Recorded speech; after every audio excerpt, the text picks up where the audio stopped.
We have dash cam video of a police officer to be specific, pepper spraying a 15-year-old girl. Now, before we get to the video, let's take a moment to learn a little bit about what happened, because the video is disturbing. It's very disturbing. So according to CNN, quote, the incident began Sunday when Hagerstown police officers received a 911 call that a bicyclist hit a car, according to police. One of the videos shows the girl walking away from police and then attempting to ride away on her bike before she was then pulled back by one officer. Let's look at the video.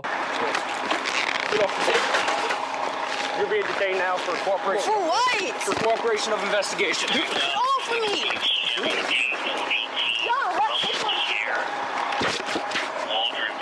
What are you doing? You don't want to do this. I'll tell you all my fucking name and shit. Okay, so we have more video, but to provide some context of what happened here. So the girl was involved. A number of eyewitnesses said that she had hit a car. She was riding a bike. Other eyewitnesses said that she was hit by the car. Now, her attorney said that she also was unconscious on the street for 2 minutes. So who knows what kind of head trauma injury she also had.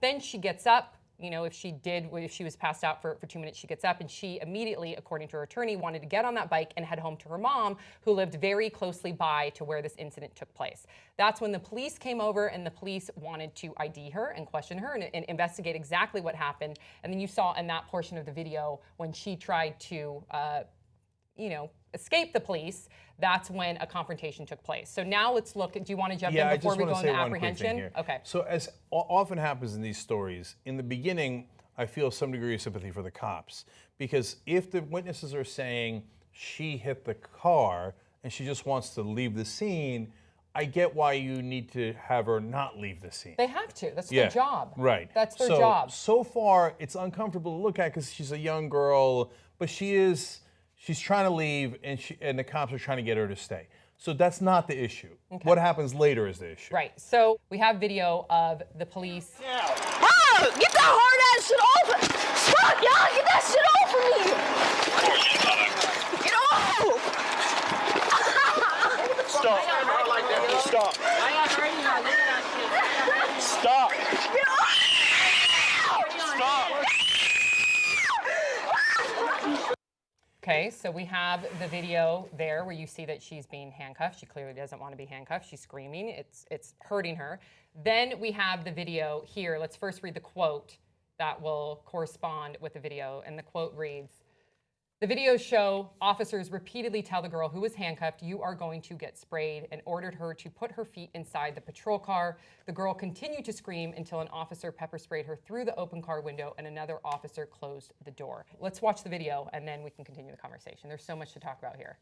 I'll spray if you don't step back. Stay on one for me for now. You put your feet in, you're getting sprayed. Put your feet in, you're getting sprayed. Put your feet in. You're gonna get sprayed. Put your feet in. You put your feet in? Good. There you go. I mean, look it up.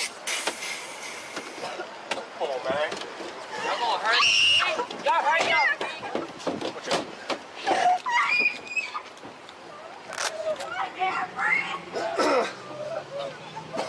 Okay, we don't know, according to the police. No, that cop should be in jail. You can't entirely tell in that footage whether or not her feet were in. No, that door was closed. The door was closed after the fact. The door was closed after the fact. No, that door was closed, and then he reached in and did it. No, the door was closed after. We can watch it again. No, let's watch it again. Let's watch it again. No, that door was closed. Let's watch the ending again. Okay. Are our mics up? Yeah, our mics are up. Okay. So he's At this point, he's threatening to pepper spray her if she doesn't put her feet in, so they can close the door. So she does. No, right now she isn't, No, and he does that. And wait a minute. She's still holding the door. Now, after the fact. So it's very important to. Okay, but at this point, the door is closed. Now the door is closed. She's screaming, "I can't breathe, I can't breathe." She does not get taken to the hospital, although the police claim that she refused medical attention, even after the bicycle incident, and then after that she was sprayed. The police also claim that when they tried to get her parents' information, that she did not want to give her parents' information. Again, this is the side of the police. Now, a reporter did ask the mother what her thoughts were of the incident. I do want to read the mom's quote, and then we can discuss. The mom said, You don't have a 15-year-old child and put them in handcuffs and shut a door and mace them 4 times. Even the police claim they maced her once. Why was she not transported to the hospital? Why? Also, the team was later charged with disorderly conduct, assault, and possession of marijuana, according to police. I don't think you pepper spray a 15-year-old girl. There was no, because we got to hurry. Why are you doing that? Because you're in a big hurry? You got to chemically assault a 15-year-old kid because you're in a hurry? You couldn't wait 2 more seconds? There was nobody's in threat there. There's nobody in danger of being hurt. We're just going to, so to me, doing that is the equivalent of hitting someone with a billy club in their face, right? So would you just hit someone in the billy, would you hit that girl with a billy club in their face? No, but you would pepper spray her, which is a chemical weapon. And it's horrible if you've ever been maced. I have. It's horrible. And you do feel like you can't breathe, and you do think you're going to die.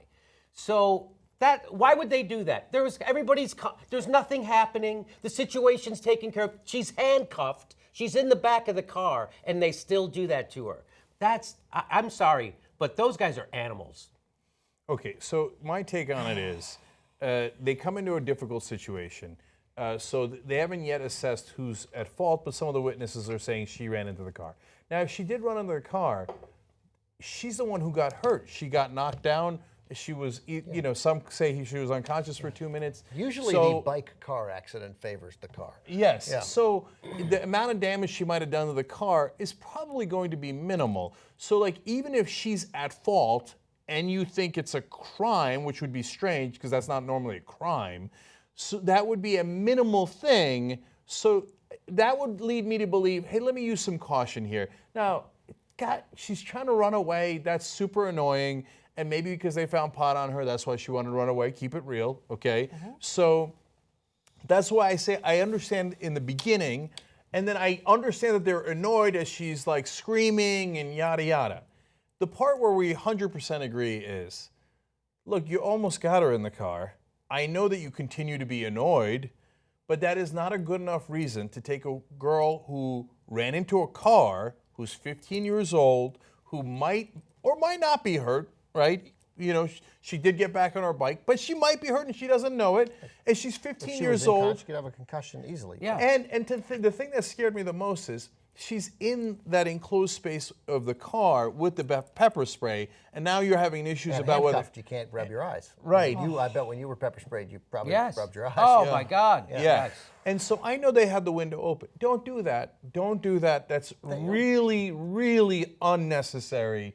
And you've got her handcuffed already. Come on. You don't have to pepper spray a 15-year-old girl that you've got handcuffed because it's going to take you 5 more seconds to get her feet into the car. 5 more seconds. Yeah. Physically, she's 100 pounds. Physically, She's 105 pounds. Physically lift up her feet and put them in the car. Why wouldn't you do that? Or 8 more minutes. Or 10 minutes, right, yeah. Whatever it is. I don't, again, it's like you saw, right, I mean, once again, just like the previous story we did on the Phoenix cops who got fired for making the 19-year-old eat the joint or eat the gram of marijuana, like don't de-escalate the situation. Right? To be fair, they did in the beginning. To be fair, I agree with Cenk. In the beginning, I think we have to look at these police officers who are following their training and their protocol. If you look at how she is defying the police, how she's cursing at the police, how she's trying to escape the police, how she's kicking and screaming at the police, she's not cooperating. They are trying to de-escalate the situation in the beginning. They are trying to issue restraint in the beginning of the situation. And I think they thought their next measure was using the pepper spray. Yeah, but they got her. She's caught. I agree with you. She's in the back of the seat. She's But in the it's back not of the car. so cut and dry as that they should. That part is. I don't think there was great de-escalation there. I didn't hear enough talking to her. I didn't hear. I got it. Did you watch the full 15 minutes? Because I did, and there was plenty of de-escalation in the beginning. All right. There was, and they need to be given credit where credit's due in the beginning. Yeah, but then I'll just defy. Then once she's handcuffed, and I don't care if once she's handcuffed. What she says to them and how much she yells at them is irrelevant. That's your job. Yes. Your job is Ben makes the best point there because that should be the least relevant thing. Unfortunately, almost every time it's the most relevant thing because that pepper spray at the end is punitive. That was. Yeah, it wasn't, hey, I'm really worried I'm never going to get her feet into the car. Like, it's never going to happen even though she's 15, weighs 105 pounds. 105 pounds. And is already handcuffed. No, that was, you annoyed me for these 15 minutes. You disrespected a police officer, highest crime in the country. So I'm going to stuff you in the car and pepper spray you on your way in so you'll learn your lesson. And I also think it's important, I agree with you. I also think it's important to look at why this girl acted this way. So one, yes, she could have had a concussion. Maybe she's just scared. She just got in a car accident. She wants to get home to her mom. Two, we don't know what narrative is being on repeat in her head. We don't know what experience her parents have had growing up as people of color. We don't know what experience she has had growing up. And we don't know black? what... I thought she was white. Is she No, black? No, she's it appears to be biracial. She appears to be biracial, and we don't know what she has seen in social media, on the news. We don't know if she sees all the footage of the unarmed black men and being shot by police officers. We don't know if she's seen the narrative with Sandra Bland. So we don't know what fear she has instilled in her. So I think, because I was reading the comments, and a lot of people were being like, oh my God, this girl's so entitled. How dare she? She should have cooperated with police. That's the easy takeaway. I think it's better if we try and look at it from her perspective, her history, her family history, and see why maybe she acted that way. And then I think then you can get a better understanding why there is such a distrust with this community and the police community. Can I just say real quick, because Sam makes a point that the Massachusetts courts agree with. Earlier this week, they issued a ruling saying that black people running away from cops is somewhat reasonable and justified, and that is not sufficient evidence to go chase them down that they have committed a crime. So you might find that an outrageous ruling if you're a conservative, but the court said, look, here's all the data on how disproportionately African Americans are targeted in Massachusetts.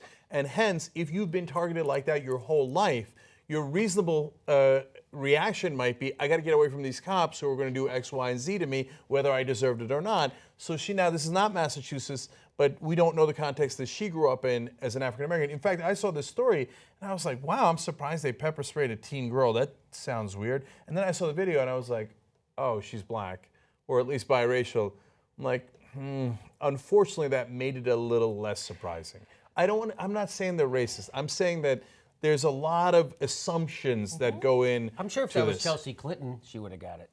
You see, look, and that's a fair point. That if She's an excellent cyclist. Yeah.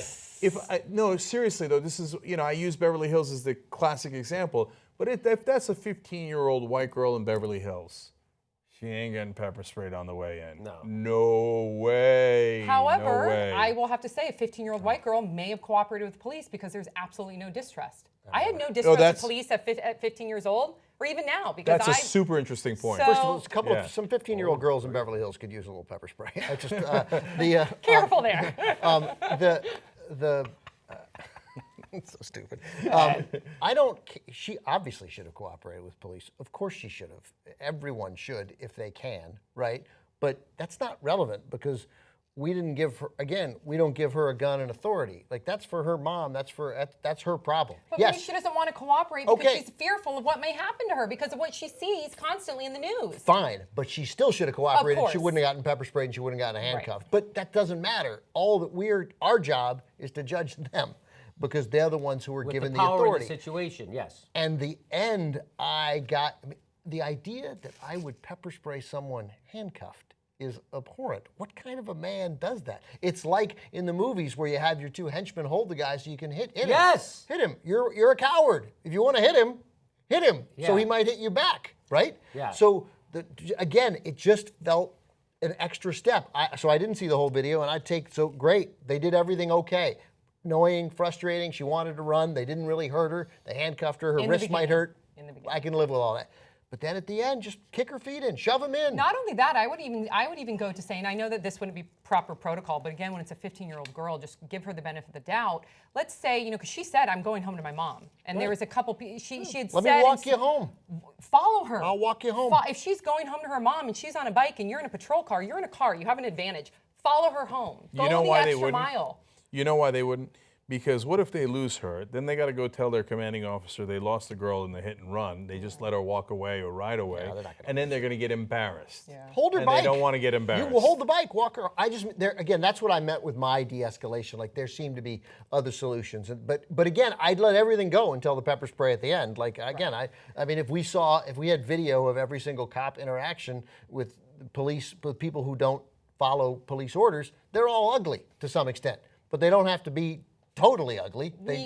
We get that cops need to use force. Yeah, I But totally- it's a fair request that they use proportional force. And now we have this vicious cycle. Now we have a young girl who now has a traumatic experience, and who knows how she's going to react in 10 years, 5 years, 2 years, 20 years, and how that is going to be passed down to her children on how to interact with police. So, and of course, there's so many great police officers, but when you hear of situations like this, and then of the recent police shootings, not to relate the two, but it affects this ever revolving and evolving narrative that's just not going away. If you're upset with mainstream media, we have the alternative for you. Come build independent media with us. Your membership powers the Young Turks. tytnetwork.com/join.